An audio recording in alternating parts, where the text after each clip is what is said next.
Hey everyone, welcome back to our channel. कैसे हैं आप सभी लोग? आई होप सो आप सभी अच्छे होंगे और स्वस्थ होंगे।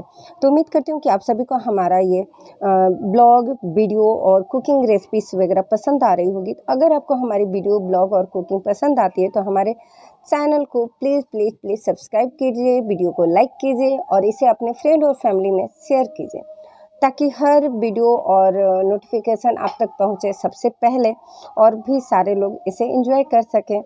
तो चलिए वीडियो में आगे बढ़ते हैं। तो अभी जो आप सीन देख रहे हैं ये है मनाली का, और अभी रात का लगभग बज रहा है 12:30 से 1, यानी अभी टाइम है। हम लोग को जैसे बारात का काम ख़त्म हो गया, अब दूल्हे राजा जाएंगे मंडप में, तो उनके साथ हम लोग जा रहे हैं।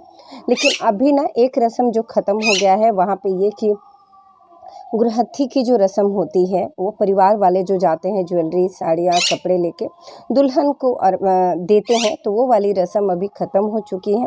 और अभी मैं और बाकी सारे लोग हम लोग जा रहे हैं दूल्हे राजा के साथ बाकी की रस्में पूरा करने।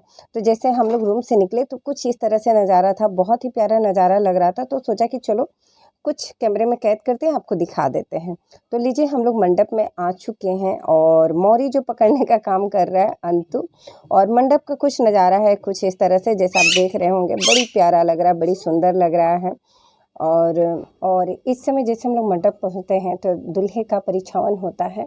तो परिछावन करते समय दुल्हन की जो माता हैं और चाची हैं बहुत अच्छा गीत गा रही हैं, आप ध्यान से सुनिएगा। सुकुमार दुल्हा गोरे गोरे अंतु लगन, सुकुमार दुल्हा सांवर सांवर सूरतिया तोहार दुल्हा, सांवर सांवर सूरतिया तोहार दुल्हा। और दामाद जी। तो जैसे वो रस्म ख़त्म होता है तो अब दूल्हे राजा का मंडप घूमने का बारी आता है, और ये रस्म जो पूरा करते हैं वो दुल्हन के भाई या दुल्हन की बहन। तो कहीं कहीं पे दुल्हन की बहन करती है, कहीं कहीं पे दूल्हे भाई करता है। वो अलग बात है कि हमारा भाई के गले में गमछा है, उसको लेके खींचा जा रहा है। कुछ इसी तरह से ये रस्म होता है और हंसी मजाक का ये रस्म होता है। तो बड़ा ही फन लगता है, बहुत ही मज़ा आता है। कभी कभी जो दूल्हे राजा होते हैं इस पर बहुत ज़्यादा रिएक्ट कर देते हैं और कहीं कहीं बात ऊपर नीचे भी हो जाता है, लेकिन हमारा भाई बहुत क्यूट है, बहुत अच्छा समझदार है।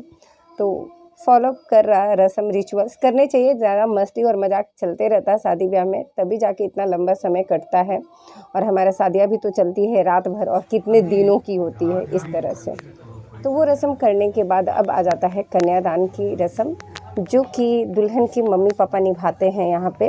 और इसमें क्या होता है कि दुल्हन का जो हाथ होता है, दुल्हन की मम्मी पापा के हाथ में पहले लड़के का हाथ होता है, फिर लड़की का हाथ होता है, और उसके ऊपर एक शंख रखा रहता है और उसमें पानी जो डाला जाता है वो लड़की का भाई जो होता है, दुल्हन के भाई, वो डालते हैं धीरे धीरे। और इस समय जो गीत होते हैं, चाहे ये जो रस्म होता है काफ़ी ज़्यादा भावुक होता है, काफ़ी मन को छूने वाला ये रस्म होता है। जिन लोगों की शादियाँ हो चुकी हैं, जिनकी शादियाँ नहीं हुई हैं, या जिनकी बेटियां हैं, जिनकी बहनें हैं, सबको एक दिन ये एहसास हो जाता है कि ये पल उनके लाइफ में आने वाला है या फिर आ चुका है। जो बीत गया उसका भी दर्द काफ़ी ज़्यादा रहता है, क्योंकि ये जो पल होता है काफ़ी इमोशनल होता है।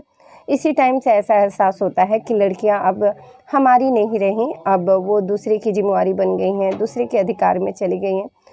खास करके ये रस्म के बाद ही होता है कि लड़की जाके लड़के के बगल में बैठती है, नहीं तो सारी रस्में अभी अलग अलग ही होती है इस टाइप से। इस रस्म के बाद क्या होता है कि जैसे हाथ होता है, पेरेंट्स जो होते हैं वो अपना हाथ हटा लेते हैं, और लास्ट में लड़के के हाथ में ही लड़की का हाथ रहता है, और भाई जो होता है वो जल धीरे धीरे डालते रहता है। अब कुछ पंडित जी लोग होते हैं मंत्र उच्चारण करते हैं, घर के लोग होते हैं जो गीत गाते हैं, और जो गीत भी गाते हैं ना तो काफ़ी ज़्यादा इमोशनल होता है, मन को छू लेता है। ऐसा कोई नहीं होता कि किन्हीं के आंखों में आंसू नम ना हो, मतलब आंखें नम ना हो, ऐसा नहीं होता है। तो इस तरह से ये रस्म होता है, और हमारे लिए ये रस्म बहुत मायने रखता है, और सारे लोग जैसा कि बता रहे, सारे लोग इस रस्म में खो जाते हैं। तो अब इस रस्म के बाद दुल्हन आके बगल में बैठ चुकी है दूल्हे राजा के, जैसा कि आप देख रहे हैं। और दोनों साथ में बहुत ज़्यादा क्यूट लग रहे हैं, प्यारे लग रहे हैं, जैसा कि आप वीडियो में देख रहे हैं। तो अब रस्म होने जा रही है लवा मिराई की जो रस्म होती है।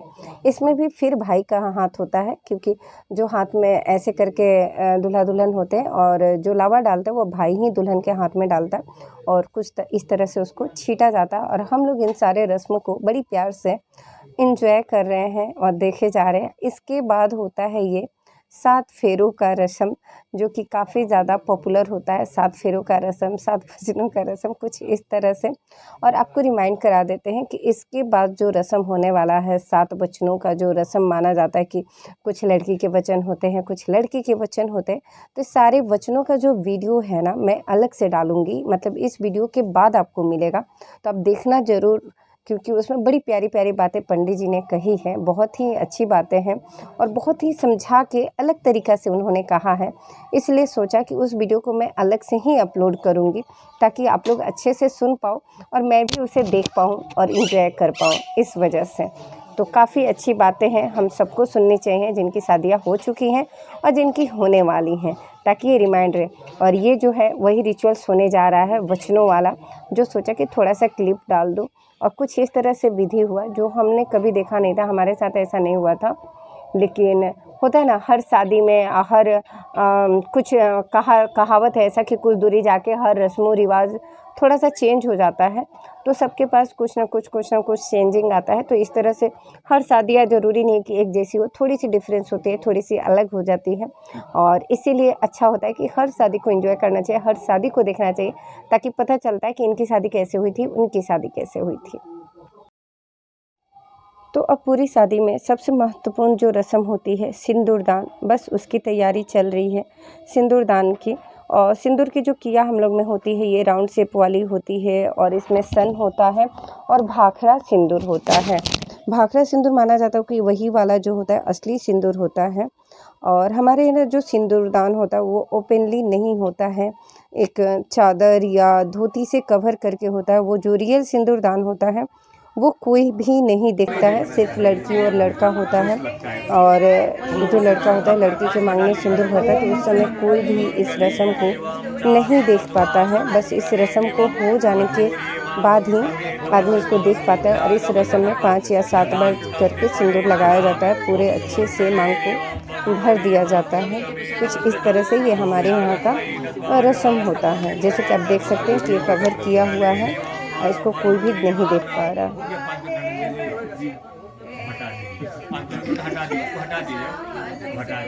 इस विधि के हो जाने के बाद ही जो ये पर्दा होता है वो हट जाता है। और हटने के बाद ये सामने से सिंदूर वाला रस्म होता है जो ओपनली होता है और सारे लोग इसको देख पाते हैं। जितना वीडियो फोटोशूट वगैरह होता है वो इसी समय का होता है। या सिंदूर लगाना। इसके बाद आता है गठबंधन का रस्म, जो कि दुल्हन की बहन या बुआ करती हैं, जो कि ये रस्म हो रहा है। और इसके बाद हम लोग अपने अपने वापस घर चले आते हैं, क्योंकि पूर्ण रूप से शादी हो जाता है। इसके बाद जो दूल्हे राजा रहते हैं वो उन्हीं के पास रहते हैं और हम लोग उनको उनके पास छोड़ के अपने अपने रूम में वापस चले आते हैं। और फिर से हम लोग जाते हैं लगभग 5 बजे, 4:30 से 5 बजे। और 5 बजे का आप देख रहे हो ये मौसम कितना खूबसूरत लग रहा। मन कर रहा था काश ये समय थम जाए और मैं यहीं रुक जाऊं। ऐसा नज़ारा, ऐसा मौसम, ठंड भी लग रही है लेकिन जी नहीं कर रहा है कि मैं यहाँ से जाऊं, इतना खूबसूरत था। और इसीलिए क्योंकि हम लोग वापस आए, जैसा कि आप वीडियो देख रहे हैं, दुल्हन के आगमन के लिए दुल्हन आ चुकी है और उसका हम लोग स्वागत कर रहे हैं अपने यहाँ। तो हमारे यहाँ कुछ इस तरह से सिंदूर लगाया जाता है, नाक से लेकर ऊपर मांग तक।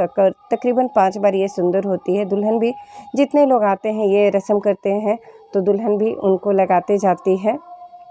तो इस तरह से ये रस्म होती है। और आप नोटिस कर रहे होंगे कि सिंदूर के बाद दुल्हन का जो चेहरा है खिल गया है, बहुत ही प्यारी लग रही है, आप नोटिस कर पा रहे होंगे।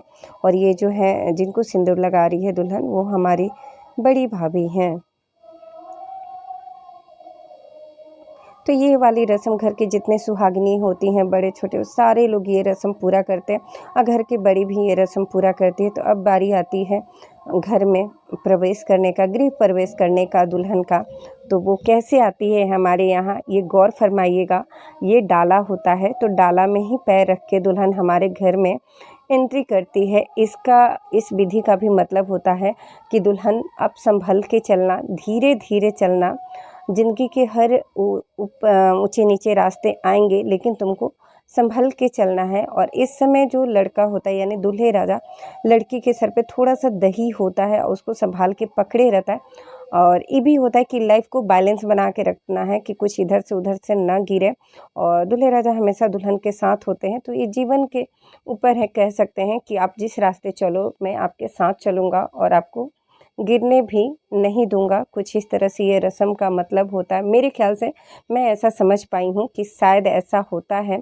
और यहाँ से रास्ता ना कुछ ऊपर नीचे होने वाला है। तो हम लोग क्या करते हैं, तकरीबन 5 बार हम लोग डाला उठाते हैं, लेकिन लास्ट में वो छठे डाला में पाँव रख देती है। तो दूल्हे राजा यानी मेरा भाई बोलता है कि नहीं चलो 7 कर लेते हैं। तो 7 डाला में पैर डालने के बाद यहाँ से कालीन उनके लिए बिछा हुआ है, जो कि उनके देवर और भांजे होते वो बिछा देते हैं कि मामी, हमारी भाभी जो है वो कालीन पे चल के आएंगी हमारे घर में, हमारे घर में गृह प्रवेश करेंगी। तो इस तरह से कुछ वेलकम हो रही है हमारे यहाँ नई दुल्हन का। और बहुत ही हर्षोल्लास के साथ इनका स्वागत किया जा रहा है। बहुत प्यारा मौसम है, बहुत ही प्यारी जोड़ी है। आप सभी मिलकर इनको आशीर्वाद और प्यार ज़रूर बरसाइएगा इनके सुखमय जीवन के लिए। और आपको हमारा ब्लॉग कैसा लग रहा है हमें ज़रूर बताइएगा। तो लीजिए, अब बारी आ रहा है द्वार छेकाई का। तो अब बारी है देवरों का कि वो भाभी शाह और अपने भाई शाह का द्वार छेकाई करेंगे। यहाँ की उनका नेक बनता है, तो इस पर कुछ बहस हुआ और नेक फिक्स हुआ। उसके बाद दूल्हे दुल्हन आके थोड़ा सा रेस्ट लेते हैं, बैठे हुए हैं। और यहाँ पे हम लोग बातचीत करें क्योंकि अगली रस्म की कुछ यहाँ पे तैयारी चल रही है। तो यहाँ आ गए हैं कोहबर में। कोहबर कुछ इस तरह से बनाना पड़ता है, जो कि दुल्हन की बहन या बुआ जो होती है वो करती हैं, यानी हम लोग करते हैं। और यहाँ दुल्हन के सर पे ना दही रखा हुआ है जो, और इसमें ये जो रस्म पूरा हो रहा है ये दाल मथनी से किया जाता है। और ऊपर जो फ्लोर है उसको टच करना होता है, उछल के हर बार इसको टच करके। और ये जो काम होता है दूल्हे का बड़ा भाई यानी दुल्हन के भसुर यानी जेठ के द्वारा ये होता है। और इस नियम के बाद जेठ जी कुछ कसरत कर लेने के बाद कुछ पैसे भी देते हैं दुल्हन को। तो कुछ इस तरह से रस्म होती है। ये रस्म मेरे लिए भी यूनिक है, मैंने कभी नहीं देखा था, फर्स्ट टाइम ही देखा। और एक कोहबर आप देख सकते हो ऐसे होता है। दूल्हे राजा जहाँ घी का कहीं कहीं पे वो जो टीका लगाते हैं चारों तरफ, उसके बाद दुल्हन भी पीछे पीछे से उस सारे घी के टीकों पे सिंदूर का टीका लगाती है। और इस पे बहुत अच्छे कुछ कुछ लिखा रहता है, मंदिर वगैरह बना है, हाथ का छापा है, कुछ इस तरह से बने रहते हैं। यहाँ पे इस तरह से कुछ रस्म को निभाए जाते हैं। अभी हम लोग कहीं भी शादी होता है बाहरों में, धर्मशाला में, रिजॉर्ट में, तो कुछ इस तरह से कपड़े पे लिख दिया जाता है ताकि कपड़ा जो है उठा के हम लोग वापस घर लेते जाते हैं अपने जहाँ रहते हैं उस जगह पे। तो अब आ रहा है घर भराई का रस्म। घर भराई रस्म होता है दूल्हे के घर में। और यहाँ पे दुल्हन के हाथ में कुछ चावल रखा जाता है और उसको जोर से पीछे की तरफ उछाला जाता है और पूछा जाता है किसका घर भर रहे हो। तो आप भी ध्यान से सुन लीजिए। और चलिए ठीक है।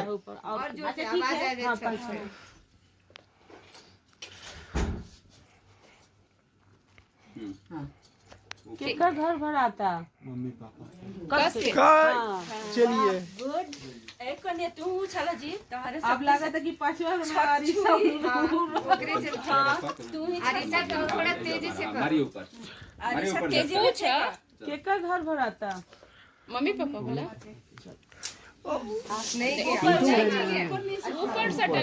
हाँ एक बार उनको दिखा दीजिए। ऊपर एक बार देखो मारो ऊपर। इनका हाथ में हाँ अपन हाथ में लो ऐसे तलहती हाँ एकदम जोर से ऊपर छत में आवाज करवाओ छनक से। केकर घर भर आता?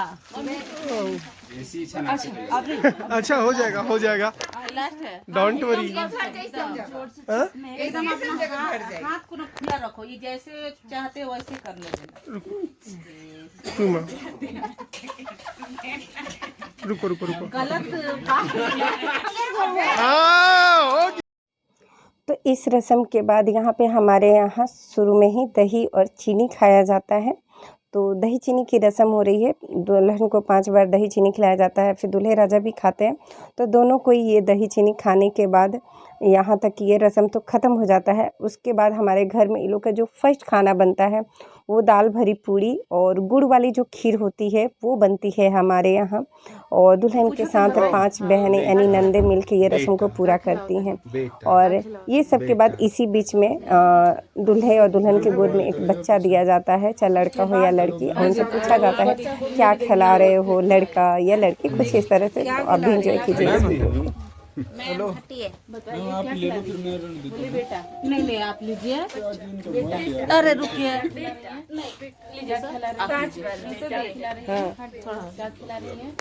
अब इसको नेक दीजिए और खाइए। तो उम्मीद करती हूँ गाइज़ आप सभी को हमारा भाई का ये शादी और उसका ब्लॉग पसंद आया होगा। आपको कैसा लगा आप ज़रूर कमेंट करके बताइएगा। इनकी जोड़ी बहुत प्यारी है और अपना प्यार और आशीर्वाद इन पे बनाए रखें। तब तक के लिए टेक केयर, बाय, जय माता।